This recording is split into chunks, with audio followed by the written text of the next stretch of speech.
I find your lack of face disturbing.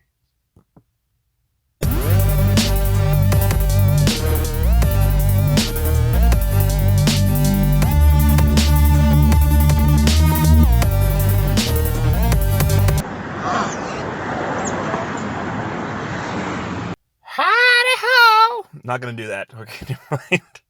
What's up, everybody? It's me, Double A, speaking to you from beyond the grave. And I've got here a book with this logo here next to this logo here, which must mean that it is another episode of Back. One, two, three. To Back issues. Yes, today we're looking at Star Wars, Darth Vader, and the Ghost Prison, published by Dark Horse Comics. So if you were born 2 days ago, you might not realize that at some point Dark Horse published a lot of Star Wars comics, and there were plenty of good ones. They weren't all great, but this I think is one of them, honestly. And I don't know that it gets the attention that it deserves. In fact, it was a freebie up on Kindle there. So if you got a Kindle and stuff, you go ahead and check it out.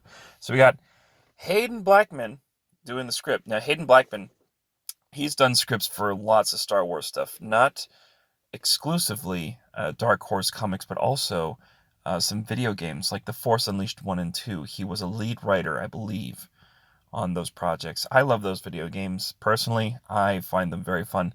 Um, Augustine Alessio, don't know much about him.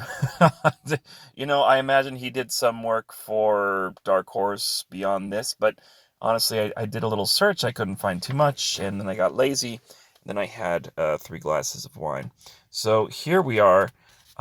Basics of the story. Well, this is Coruscant, obviously. Now, gotta say, look, we're going to look at 2 issues here because this first issue does not knock it out of the park in the art department.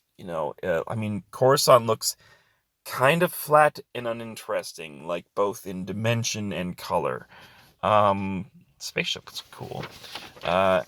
We get a look at some of the cadets. Basically, this is post Jedi insurrection, quote unquote, where they tried to assassinate Palpatine. I mean, that's essentially what they did. The Jedi didn't do a lot of good stuff. So these are a bunch of new recruits, and if you look here, like, there are basically like 2 body types. There's blonde with no chin, and then there's black-haired with less chin.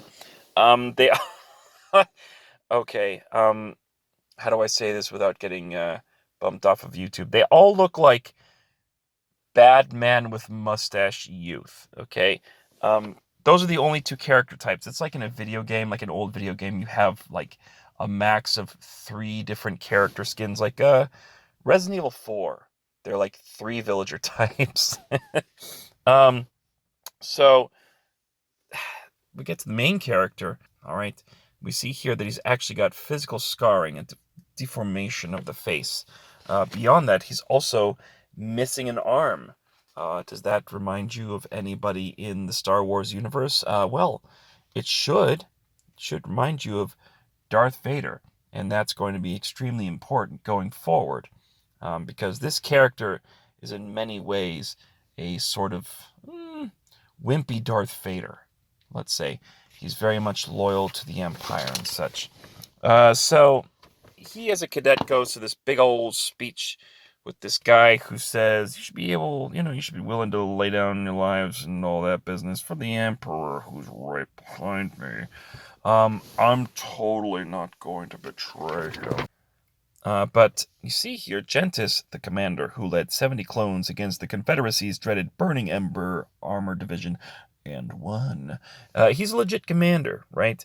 Our main character has a lot of respect for him. Did I name our main character? It doesn't quite matter right now. But that's going to come into play later on. Because, see, what happens basically in this story is that this commander, Gento, he leads a tiny rebellion within the Empire. he tries to take down the Emperor just as things are starting to get crazy. And what I really like about this character is that he's so honored bound to the Emperor.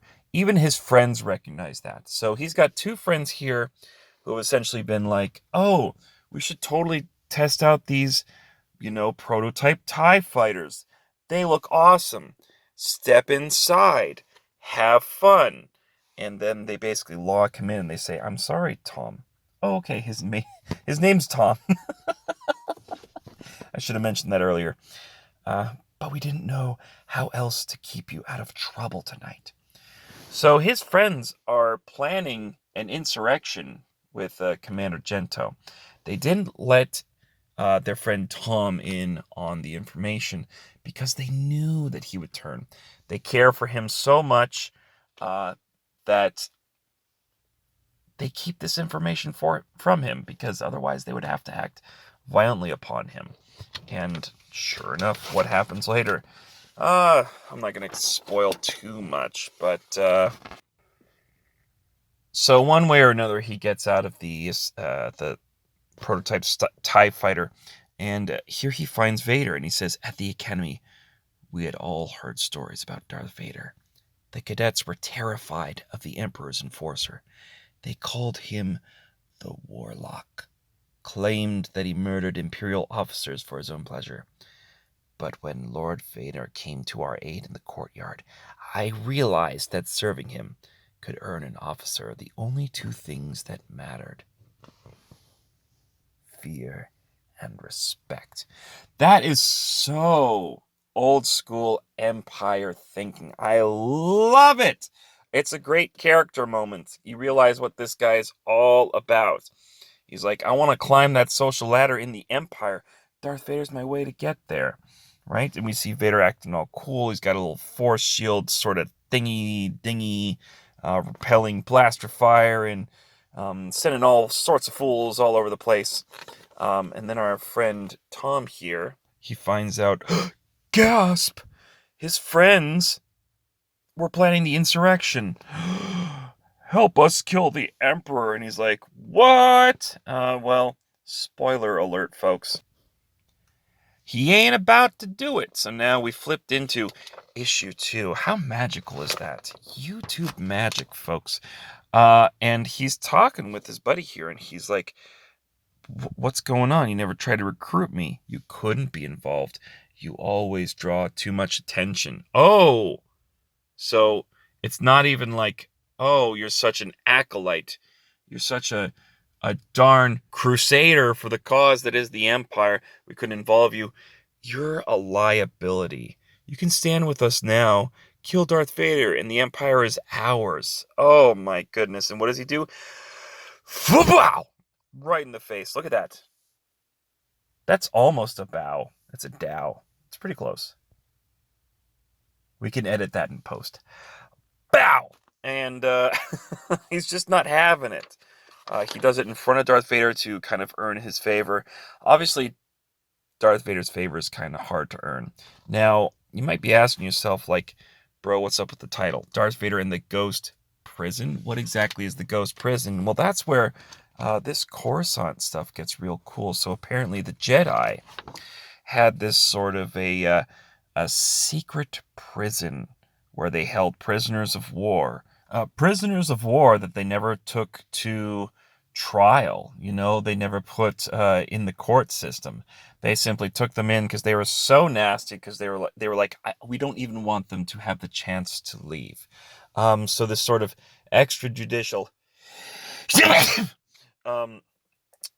movement by the Jedi, again, kind of showing the excesses of the Jedi. Not the excesses, but some of the just explicit evils of the Jedi Council. The Jedi Council strayed from the light side quite a bit. And I believe this storyline kind of, it provides more background for just how nasty the Jedi could be.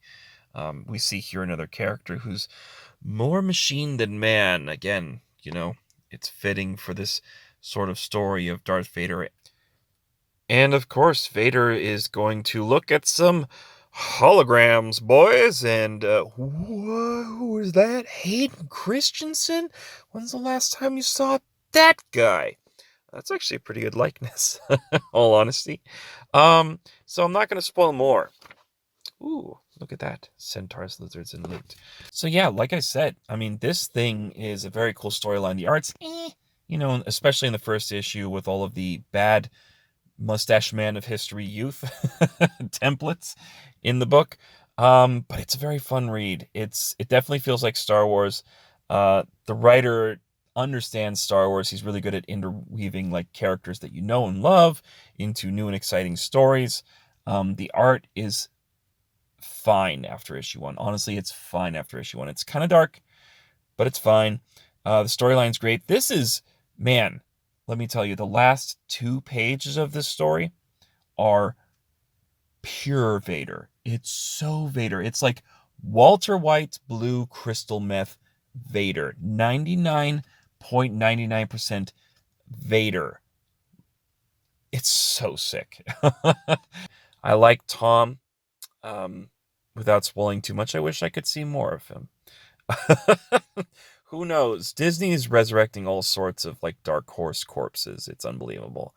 Some of the shenanigans they get up to, they're just like, oh, this is an idea we've always had. Oh, really? Yeah. Look at the origin of Kylo Ren. Real interesting, that one. Any hizzle, yeah, you can get this book pretty cheap on eBay. You can also, like I said, get a digital version on Kindle, I believe, for free. Go ahead and check it out. It's a really fun read, and you just blast through these like 5 issues, I think it is. You just blast through them. It's so cool. Now, as I mentioned previously, I'm speaking to you from beyond the grave. I am but a specter, an apparition, a simple shade of my former self. If you want to know the full story about how I died and became a ghost in this October month, you can visit Perth Comics and check out that amazing little video that he's posted. He or she. I'll just call you Perth. Lastly, F. Danny. Avow the bow. Have a fan-flippin-tastic day, y'all. Power of the Force.